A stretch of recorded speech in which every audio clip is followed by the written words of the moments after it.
নমস্কার। আমি পটল দিয়ে মুগ ডাল রান্না করেছি। নিরামিষ এই ডাল গরম ভাতে খেতে খুবই ভালো লাগে। আমরা সময়ের অভাবে বেশিরভাগ সময় কুকারে করে ডাল করি, কিন্তু কড়াইতে ডাল করলে একটা তার আলাদা স্বাদ হয়। আসুন দেখিনি কিভাবে আমি এই ডালটা রান্না করলাম। রান্নাটা করবার জন্য 100 গ্রাম মুগ ডাল আমি শুকনো খোলায় ভেজে হালকা করেই ভেজেছি, তারপর খুব ভালো করে ধুয়ে 1 ঘন্টা আগে ভিজিয়ে রেখেছি। এই ডালটা আমি পটল দিয়ে রান্না করব। এখানে 300 গ্রাম পটল খুব ভালো করে ছাড়িয়ে লম্বা দিয়ে হাফ করে কেটে নিয়েছি, তারপর ভালো করে ধুয়ে জল ঝরিয়ে নিয়েছি। এবার রান্নাটা শুরু করব। গ্যাসের উপরে মিডিয়াম ফ্লেমে একটা পাত্র বসিয়ে তাতে মুগ ডালগুলো দিয়ে দিয়েছি, পরিমাণ মতো জল দিয়েছি। এটা ফুটে উঠেছে, একটু ফেনা উঠেছে, এই ফেনাটা আমি ফেলে দেবো।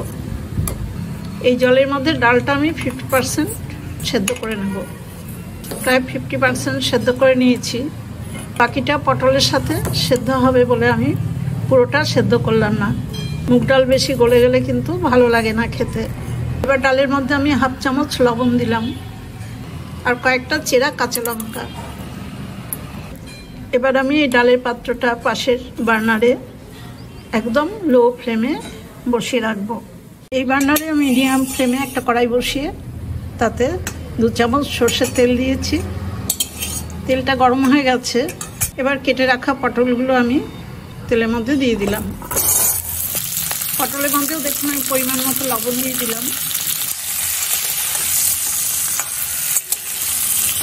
মুগ ডালে দেওয়ার জন্য এই পটলগুলো আমি ভালো করে ভেজে নেব। লবণটা পটলের মধ্যে ভালো করে মিশিয়ে দিয়ে আমি এবার কিছুক্ষণের জন্য পটলগুলো একটু ঢেকে দিলাম। প্রায় 3 মিনিট পর আমি ঢাকাটা খুলে নিচ্ছি। লবণ দিয়ে ঢেকে দেওয়ার জন্য দেখুন পটলগুলো খুব ভালো মজে গেছে। এবার আমি পটল ভাজার মধ্যে অল্প করে একটু গুঁড়ো হলুদ দিয়ে দিলাম।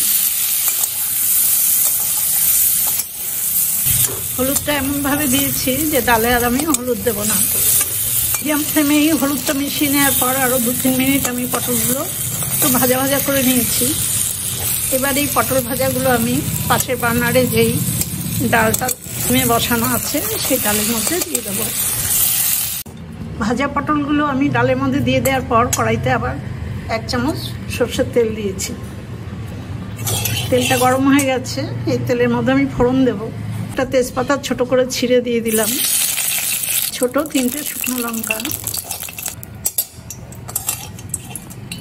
তেজপাতা আর শুকনো লঙ্কাটা ভেজে নিয়েছি। 1/4 চামচ গোটা জিরে দিলাম। ফোড়নের জিরেটাও দেখুন ভেজে নিয়েছি।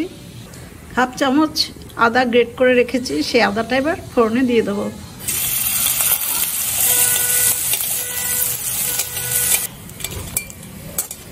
ফোড়নের সব কিছু দেখুন ভাজা হয়ে গেছে। এবার পাশের বার্নারে পটল দিয়ে যে মুগ ডালটা আছে সেই ডালটা আমি এই কড়াইতেই ঢেলে দেবো।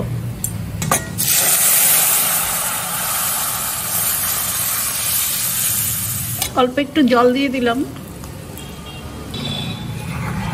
সব কিছু ভালো করে মিশিয়ে দেবো। দেখুন ডালটা ঠিকঠাক মতো সেদ্ধ হয়েছে। এর থেকে বেশি সেদ্ধ হলে কিন্তু খেতে ভালো লাগে না। এই মুগ ডালে আমি অল্প একটু চিনি দিলাম। সব কিছু ভালো করে মিশিয়ে দিয়েছি। রান্নাটা আমার একদম শেষের দিকে। এবার হাফ চামচ ঘি আমি এই ডালের মধ্যে দিয়ে দিলাম। গ্যাসের ফ্লেমটা অফ করে দিয়ে আমি গরম গরম এই ডাল একটা বাটিতে সার্ভ করে দেব। ডালটা আমি একটা বাটিতে নামিয়ে নিচ্ছি। এই পুষ্টিকর সহজ সুস্বাদু মুগ ডাল আপনারাও এইভাবে রান্না করে খান। আমার এই রান্নার রেসিপিটা দেখে আপনাদের যদি ভালো লাগে তাহলে একটা ছোট্ট লাইক আর শেয়ার করে দেবেন। সবাই খুব ভালো থাকবেন, সুস্থ থাকবেন। ধন্যবাদ।